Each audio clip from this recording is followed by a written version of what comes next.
The name of the movie is Australia's Silent Takeover of Modern New Zealand. Is New Zealand becoming a geopolitical hostage? Welcome to The Silent Annexation, a financial autopsy of modern New Zealand. The PR campaign promotes a, quote, progressive green utopia and global sanctuary. However, the balance sheet reveals a, quote, vulnerable Petro-State, foreign-owned debt, and a, quote, geopolitical hostage situation. The diagnosis is a single-resource Petro-State. New Zealand operates a primitive economic model, extracting milk from a paddock, not crude oil from the desert. Fonterra controls about a third of global cross-border dairy trade and acts as a shadow government for the national export economy. The pre-1973 era saw New Zealand as the UK's agricultural colony.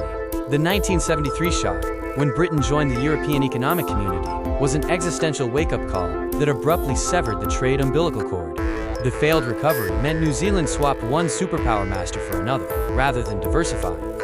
Pillar 1 is the geopolitical vice.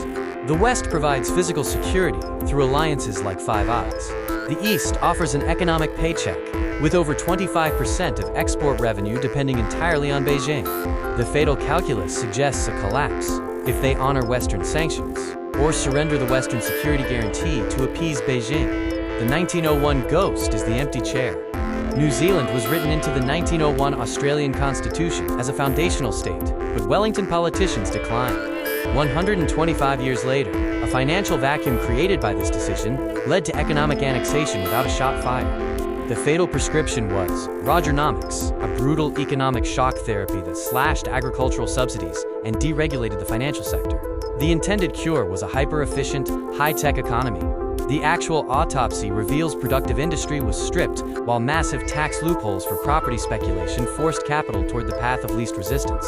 The architecture of a casino blocks productive wealth, such as funding tech startups and manufacturing, due to high friction. Conversely, speculative hoarding is open and tax-free.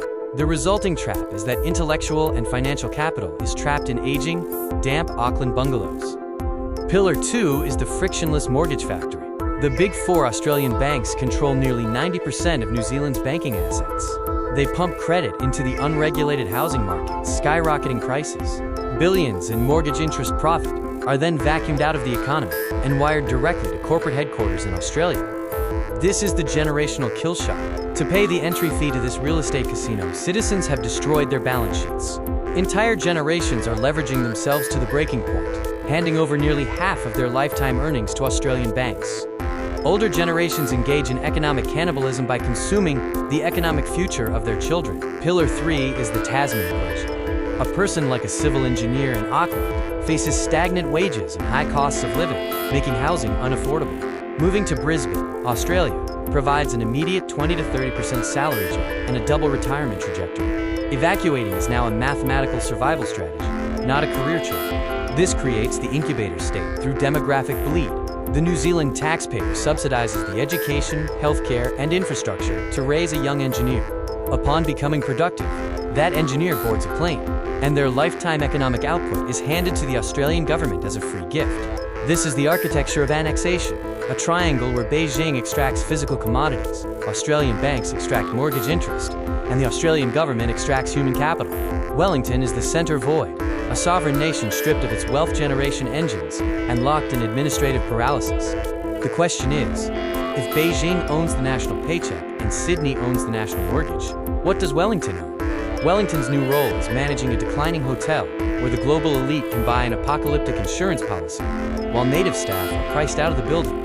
No flag is required to conquer a civilization in the 21st century. You only need to capture its balance sheet. The New Zealand dream was dismantled by a class who turned the country into a casino. The absorption is already happening. It just doesn't have a flag yet.